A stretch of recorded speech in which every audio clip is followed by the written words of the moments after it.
Alright guys, so what I have here is a dual outlet, just from eBay. It's got the cigarette lighter and a USB.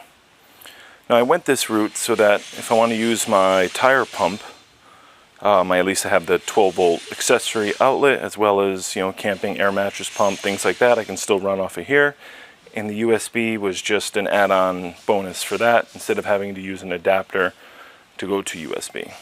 They say it's waterproof. I'm going to mount it on the handlebars somewhere, maybe here. I haven't decided yet. But right now we're going to take the battery compartment out and see if we can get access to the battery. I've never been in there yet, so this is new for me. Also, I mounted the RAM accessory, the cell phone mount, which came out awesome. Doesn't interfere with anything. I like it a lot. That's the X mount, I guess it's called. Now, taking the battery compartment, it's just these two top screws, and this little door comes right out, and there is our battery.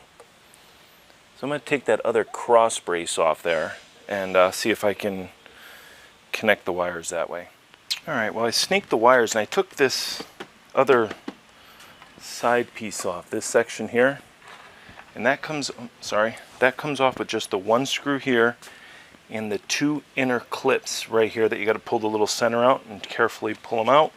And then you have access to get in here, run the wires straight through to the battery. Alright guys, show you the progress here. What I ended up doing is, I don't know if you guys can see this over my, let me walk around the other side. What I ended up doing was putting just a single USB right here.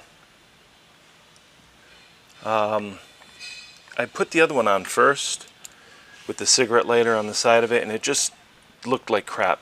It just kind of got in the way. It just was too big. So I figured this one will have to do for now.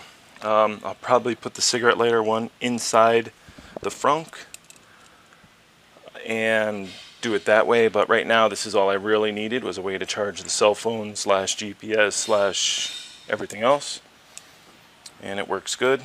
Inside here I got the panel and all the wires tucked away nice, all nice and neat, fused.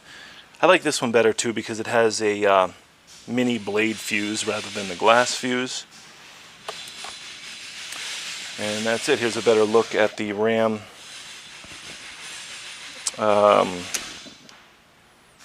mount for the cell phone. So now I'll put this back together. I'll put this panel back on, and this side. Everything looks good. Alright, everything's back together from the accessory outlet, USB accessory outlet. Everything's back in. Everything's nice and tight. Properly fused. Now I don't have the relay. The other one, the Honda OEM cigarette lighter socket thing that goes in there, it's got a relay on it so that it shuts off with the ignition of the bike. I guess that kind of protects you so you don't leave something plugged in that wears your, the battery down on the bike. But with this, it is the manual version, and I could pop start it if needed. So I'm not overly concerned with that. And a small 500 or 1 amp accessory outlet for USB. Shouldn't be a problem. This is an 11 amp hour battery in here, which means 1 amp, even if I was drawing 1 whole amp for 11 straight hours, that's what it would take to kill the battery completely. So, I'm got plenty of wiggle room there, I think. Everything's back together. The one thing I got to tell you I hate are these little plastic push-in things that Honda puts on. I broke 2 of them already, so I'm going to have to go pick some of them up. Also, these screws here, there's like a little rubber grommet that these actually screw into. They push right through, fall down into the engine. I couldn't find it. Finally found it. And I actually pushed it through twice and had to do that twice, so I was getting very aggravated. But it's back together now, but I will pick up a couple of those as well next time I'm over at the dealership, just to throw in the tool bag. So now, what's next? Next is the custom seat. I'm going to remove the stock seat and put on the Shad USA seat.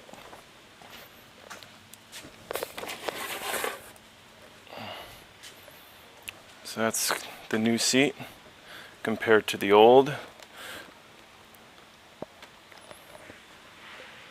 I got the white and silver. That's pretty much all they had in stock.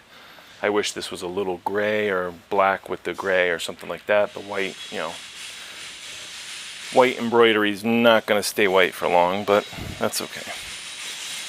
So next up, the seat. We're going to take these 3 bolts off here for the rear pillion seat, and then the 2 seat bolts here on each side of the gas tank. Those should come off, and then the seat should lift up from there. It should just come right out.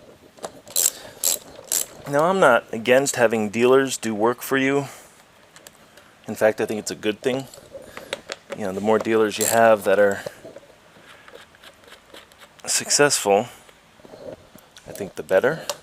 I previously rode BMWs, and the closest dealer for me was many miles away. So anytime I needed anything done, I either did it myself or had a long ride to go get it, including tires, brakes, parts, anything that I needed. There's the old pillion seat that we'll remove. Alright, so now the front seat. Most important seat, as far as I'm concerned. And it is, man, tight as can be. I'm afraid I'm going to break something. There's a good view of my Fitbit.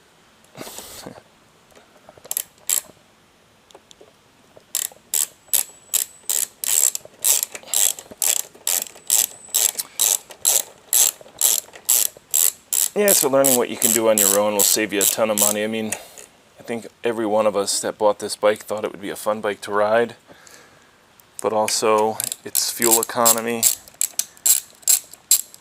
its maintenance schedule, or I shouldn't even say lack of, but the ease of maintenance, not having to pay dealer fees to, there we go, and there's the seat. Yeah, so not having to pay dealers fees is very important as well. Learning to do things yourself, plus you tend to know your bike better. You tend to know what's going on a little bit better. Well, a few things you have to do with the new seat. Here's the Shad seat. You have to take inside these little holes here. There's like a grommet where the bolt goes through to attach it. You have to use the ones off of your old seat. See that little rubber? I don't know if you can see it or not. The lighting in here sucks, but it's all I have at the moment. You have to take those out and put them in. They pop right out. You don't need any special tools, I don't think. Just work them out like that. So then take the little metal insert out. Like I said, I'm doing this one-handed. It's much easier than what it seems. And you're left with this little grommet. And that has to go in the new seat. Now that we replaced the 4 grommets to the new seat, we can take the bolts and put them back in and remount the seat.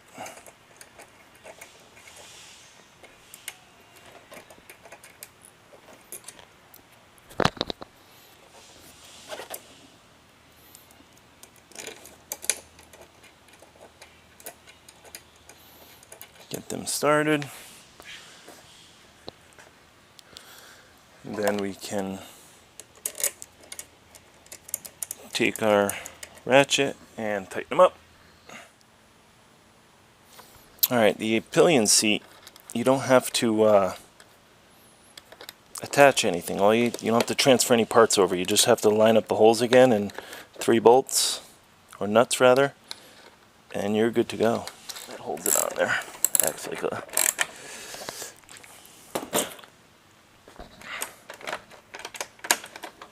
And there she is. That looks nice.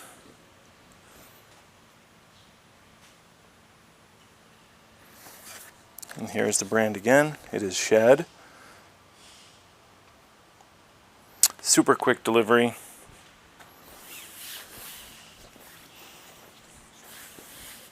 Fits really nice. It's supposed to correct some of that forward slope. I do not believe it adds any total height. I do plan on putting an air hawk on top of this, not for comfort really, but just to give me a little seat height on long trips to just straighten out my legs a little.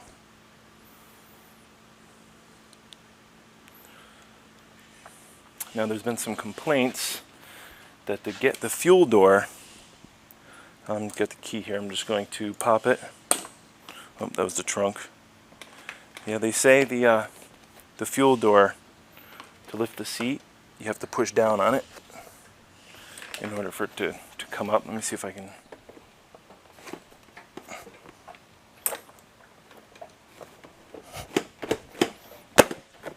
Want to pop up. Latch is down nice, but does not want to release, so we'll have to check that out. I'll get back to you and tell you what I find. Okay, well, they talked about this online, about how when you get the custom seats, the fuel door being, because it's under the seat here, the latches kind of stick.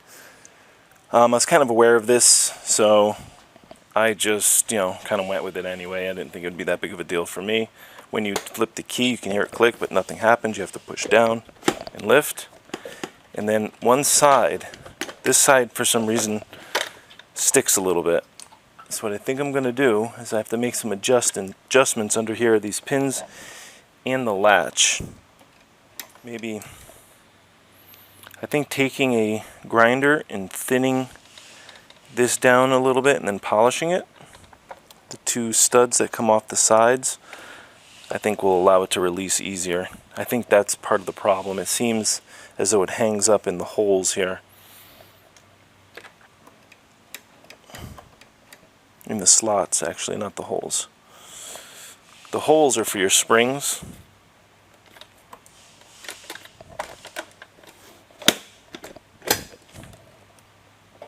See, it wants to lift.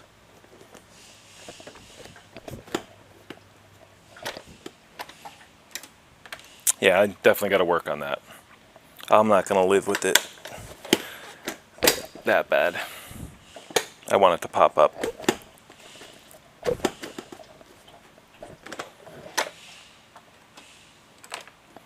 Alright, well that's it guys.